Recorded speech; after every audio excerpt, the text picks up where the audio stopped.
కర్కాటకం వారికి కనుక చూసుకున్నట్లయితే ప్రస్తుతం మీకు 12వ స్థానంలో గురువు ఉన్నాడు. మరియు భాగ్యస్థానంలో శని, కుజ, రాహు, శని, కుజ, రవి మరియు రాహు అష్టమంలో ఉన్నాడు. ఈ ధనస్థానంలో కేతువు, ఇక బుధుడు కూడా రాహుతో పాటు కలిసి తర్వాత మీనంలోకి వెళ్తున్నాడు. అయితే ఈ దశమ స్థానంలో ఉండేటువంటి శుక్రుడిని ఈ యొక్క స్థితిగతులు కనుక చూసుకున్నట్లయితే ప్రధానంగా ఇక్కడ మీకు కలిగేటువంటి ఫలితాల్లో 12వ స్థానంలో గురువు ఉన్నాడు కాబట్టి ఇది ఖర్చు విషయంలో ఎక్కువగా ఇబ్బందిస్తూ ఉంటుంది. అంటే ఎక్కువ ఖర్చులు, అధిక ఖర్చులు వద్దన్నా ఎక్కువ ఖర్చులు. అయితే ఈ యొక్క విషయాలు చెప్తుంది నేనైనప్పటికీ చెప్పిస్తుంది సాక్షాత్ లలిత అమ్మవారిగా భావిస్తూ ఆ లలితాంబిక అమ్మవారి యొక్క అనుగ్రహం మీ అందరికీ పరిపూర్ణంగా కలగాలని మనస్ఫూర్తిగా కోరుకుంటూ ఇక్కడ ప్రధానంగా చూసుకున్నట్లయితే ఈ 12వ స్థానంలో ఉండే గ్రహం వద్దన్న ఖర్చులు, అనవసరమైన ఖర్చులు ఇస్తుంటుంది. కాబట్టి ఒకసారి మీకు ఏదైనా ఒక ఖర్చు వస్తే దాని గురించి కూలంకుషంగా ఇప్పుడు ఇది పెట్టాలా వద్దా, ఈ ఖర్చు పెట్టడం వల్ల అనవసరంగా మళ్ళీ రేపు పొద్దున ఇబ్బంది వస్తుందా అనేటువంటి విషయాన్ని 1-4 సార్లు ఆలోచించి ఖర్చు పెట్టండి. బికాజ్ ఆఫ్ ధనస్థానంలో కేతు ఉన్నాడు. సో మీకు ఫైనాన్షియల్గా బాగా గ్రోత్ రావాలంటే 2 పనులు చేయండి. ఒకటి, కేతువు రవి గ్రహాల దగ్గర దీపారాధన చేయడము, గణపతి యొక్క అష్టోత్తరము, సూర్య నమస్కారాలు చేయడం కనుక చేసినట్లయితే ఖచ్చితంగా మీకు ఫైనాన్షియల్గా మంచి గ్రోత్ ఉంటుంది. అన్నదమ్ములతోని అది కాస్త మిడిల్ ఆఫ్ ది ఏప్రిల్ నుంచి కొంత డిస్టర్బెన్స్ వచ్చే ఛాన్సెస్ ఉన్నాయి. అదేవిధంగా కాకపోతే లాభంలోకి రవి 14 మార్చి నుంచి వస్తున్నాడు కాబట్టి, ఏప్రిల్ నుంచి వస్తున్నాడు కాబట్టి, 14 ఏప్రిల్ నుంచి రవి లాభంలోకి వస్తున్నాడు కాబట్టి ప్రమోషన్స్ కోసం దశమ స్థానంలోకి వస్తున్నాడు. అంటే లాభాధిపతితో వచ్చి కలుస్తున్నాడు. చెప్పాలంటే లాభంలోకి రావడం అంటే లాభాధిపతితో వచ్చి కలుస్తున్నాడు కాబట్టి ప్రమోషన్స్ కలిసి రావడం ఇటువంటివన్నీ కూడా మీకు సిద్ధిస్తాయి. కాకపోతే కాస్త వాహనం మీద వెళ్ళేటప్పుడు అతివేగం పనికిరాదు. తండ్రి గారి ఆరోగ్య విషయంలో కాస్త జాగ్రత్తగా ఉండండి. 9వ స్థానంలో పాపగ్రహాల యొక్క కలయిక ఉంది కాబట్టి, మరియు లాంగ్ జర్నీస్ చేసేటప్పుడు, బ్యాంక్ ట్రాన్సాక్షన్స్ చేసేటప్పుడు కాస్త జాగ్రత్తగా ఉండాలి. ఇక మీరు నిత్యము సుబ్రహ్మణ్యేశ్వర స్వామి యొక్క ఆరాధన చేయండి, అన్ని విధాలా మీకు బాగుంటుంది. మరి ఈ మనం చూస్తూ ఉన్నాం గతంలో ఒక 5-6 నెలల క్రితమే ఈ వార్ రిలేటెడ్, పోయిన సంవత్సరం చెప్పుకున్నాం ఈ వార్ రిలేటెడ్ సంబంధించిన జరుగుతూ ఉంటాయి.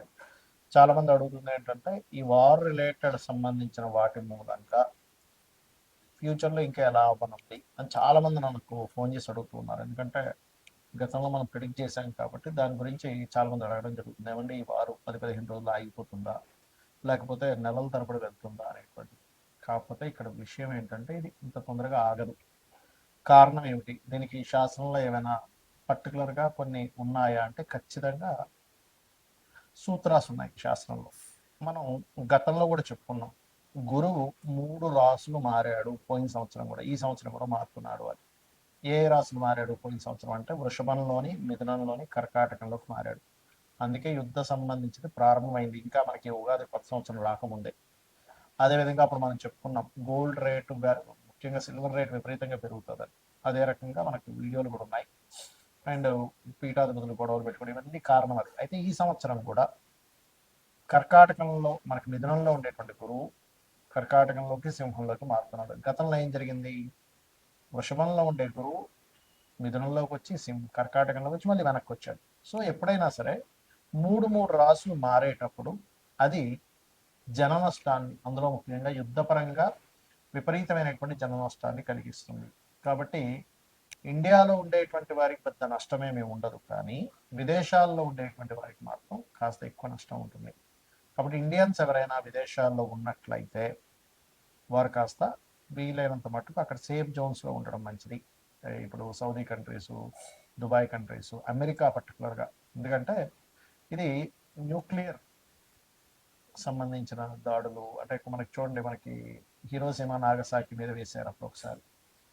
దానివల్ల ఏంటి, కొన్ని కోట్ల మంది, కొన్ని లక్షల మంది చనిపోయారు. అలా ఏంటంటే ఒక పెద్ద విస్ఫోటన లాగా జరిగేటువంటి బాంబ్స్ వేయడం కూడా జరుగుతుంది. ఒక దేశం అయితే కంప్లీట్గా, 1-2 దేశాలు కంప్లీట్గా రూపాలు లేకుండా పోయేటువంటి స్థితి ఉంది ఇప్పుడు ఉండేటువంటి గ్రహస్థితి.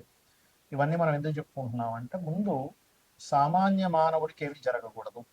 ఇలా జరగకుండా ఉండాలంటే మనల్ని రక్షించేది, నడిపించేది, మనల్ని తల్లిలా చూసుకునేటువంటిది అమ్మవారు. కాబట్టి రకరకాల దేశాల్లో ఉంటారు. చూడండి, మనం ఒక్కోసారి వింటూ ఉంటాం, ఏమంటే పెద్ద ఫ్లైట్ పడిపోయింది, ఒక చిన్న పిల్లవాడు కాపాడబడ్డాడు అంటాం. ఒక్కోసారి చాలా పెద్ద షిప్ మునిగిపోయిందని, కానీ కొంతమంది ఎందుకు బయటపడ్డారంటే, ఎలా బయటపడ్డారంటే అదే మిరాకిల్. మొన్న ఫ్లైట్ కూడా పడిపోతే చూడండి, ఒక అతను ఫ్రెష్గా స్నానం చేసుకొని వచ్చాడు, నడుచుకొని వచ్చేసాడు. ఏంటంటే అంత పెద్ద పేలిపోయింది మంటలు వచ్చాయంటే అదే లక్. ఇది ఒక్కొక్కసారి మనకు పుణ్యము వల్ల వస్తుంది. అంటే మనకు పూర్వజన్మలో ఎక్కడో పుణ్యం ఉంటే ఆ పుణ్యం మనల్ని అలా కాపాడుతుంది.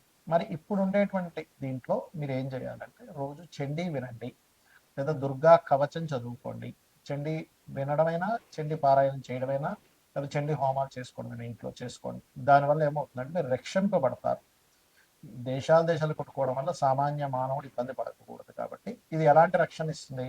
ఇప్పుడు మనకు చూడండి, కేవలం అదేదో బాంబు వచ్చి మన మీద పడేటువంటిది మాత్రమే కాకుండా ఇప్పుడు ఉండేటువంటి సిచ్యువేషన్స్లో మనం గతంలో 1 మంత్ బ్యాక్ ఆల్రెడీ చెప్పుకున్నాం, కొంచెం ఫుడ్ రిలేటెడ్ సంబంధించిన విషయం మీద ఎఫెక్ట్ వస్తుంది ముందు అని. అదే రకంగా చూసుకుంటే గ్యాస్ సరిగ్గా అందకపోవడం. ఇప్పుడు నార్మల్గా ఎవరైతే వీళ్ళు కమర్షియల్ కాకుండా నాన్ కమర్షియల్ వాళ్ళకి వచ్చేస్తున్నాయి గ్యాసెస్, కానీ కమర్షియల్ వాళ్ళకి రావట్లే. తద్వారా హాస్టల్స్లో ఉండేటువంటి వారు, లేకపోతే హోటల్స్లో తినేటువంటి వారు, ప్రత్యేకంగా వాళ్ళు వండుకోరు, హోటల్నే ఆధారపడుతారు. అలాంటి వారికి ఇబ్బంది అనేటువంటిది స్లోగా ప్రారంభమైంది. తద్వారా మనకి వండుకునే స్థితి పరాభావనామ సంవత్సరం, పరావాసు నామ సంవత్సరం, రెండు పేర్లు తిరిగి. పరాభావము అంటే పరాభవం చెందడం, కొన్ని దేశాలు యుద్ధంలో ఓడిపోవడం జరుగుతుంది. పరావసు వల్ల ఏమిటి అంటే మనం పూర్వంలో ఎటువంటివి అయితే పద్ధతులు పాటించాము అటువంటివన్నీ కూడా వస్తూ ఉంటాయి. అంటే పూర్వ పద్ధతులు రావడము, కొన్ని దేశాలు ఓడిపోవడము, కొన్ని దేశాలు ఇబ్బంది పడడం అనేటువంటిది ఉంది ఈ సంవత్సరము. దాంతోపాటు ఎప్పుడూ కనీ విని ఎరుగనట్టుగా 3 సార్లు మనకి పంచగ్రహ కూటమి కూడా వచ్చింది. అది కూడా మనం చెప్పుకున్నాం లాస్ట్ టైం. కాబట్టి నేను అనేది ఒకటే గుర్తుపెట్టుకోండి. ఇక్కడ మీరు ఎందుకంటే దేశాలు మిసైల్స్ వేసుకుని ఏమైనా సామాన్య మానవుడికి ఇబ్బంది కలగకుండా ఉండాలి. కాబట్టి నవగ్రహాలలో కుజుడు, రాహువు, శని, గురువు ఈ 4 గ్రహాల దగ్గర దీపారాధన చేయండి. మీకు దగ్గరలో గోశాల ఏదైనా ఉంటే గోవులో సకల దేవతలు ఉంటారంటారు. కాబట్టి ఆ సకల దేవతల యొక్క ప్రభావం మీకు పాజిటివ్గా వాళ్ళ యొక్క అనుగ్రహం కావాలి. కాబట్టి గోవులకి బెల్లము, అరటికాయలు, క్యారెట్స్, గ్రాసము, వీలైతే ఇవి తినిపించండి సరిపోతుంది. గ్రాసం కూడా తినిపించవచ్చు, రైట్, గోధుమ రవ్వ కూడా తినిపించవచ్చు. ఇవి చేయండి. ఇక్కడ మరొక విషయం ఏంటంటే మనం రాశిఫలాలు చెప్పుకుంటున్నాం కదా, దీనికంటే ప్రధానంగా మీ పర్సనల్ చార్ట్ చూసుకోవాలి. అంటే మీ పర్సనల్ చార్ట్లో లగ్నం ఎలా ఉంది, లగ్నం వల్ల మీరు ఎంత ఎదగలేకపోతున్నారు, ఎందుకు ఇబ్బంది పడుతున్నారని తెలుస్తుంది. ధనస్థానాన్ని చూసుకుంటే మీ పర్సనల్ చార్ట్లో మీకు ధనము ఏ దేవతను ఆరాధించడం ద్వారా ధనం వస్తుంది, ఏ మార్గంలో వెళ్ళడం ద్వారా మీరు ఫైనాన్షియల్గా బాగా గ్రో అవుతారు, ఎప్పుడు ఎవరికి ధనం ఇవ్వచ్చు, ధనం విషయంలో ఎప్పుడు డేరింగ్ చేయొచ్చు, ఎప్పుడు జాగ్రత్తగా ఉంచుకోవాలి, ఎప్పుడు కొరత వస్తుంది అనే విషయం క్లారిటీ వస్తుంది. అదేవిధంగా అన్నదమ్ముల విషయం కావచ్చు, చదువు విషయం కావచ్చు, సంతానం విషయం కావచ్చు, వివాహం ఎప్పుడు చేసుకోవాలి, ఎప్పుడు చేసుకోకూడదు అనేటువంటిది, కెరియర్ పరంగా ఎటువంటి కెరియర్లో మీరు సెట్ అవుతారు, వ్యాపారాలు మీకు కలిసి వస్తాయా లేదా, విదేశాలకు వెళ్ళాలా, ఇక్కడే ఉండాలి, ఇలాంటి అనేకమైనటువంటి అంశాలు మీ పర్సనల్ చార్ట్లో ఉంటాయి. సరే, మీ పర్సనల్ చార్ట్ తెలియదు, అలాంటప్పుడు నిత్యము లలితా సహస్రనామాల యొక్క శ్రవణము పఠనము చేయండి. ఖచ్చితంగా మీకు బాగుంటుంది. శ్రీమాత్రే నమః.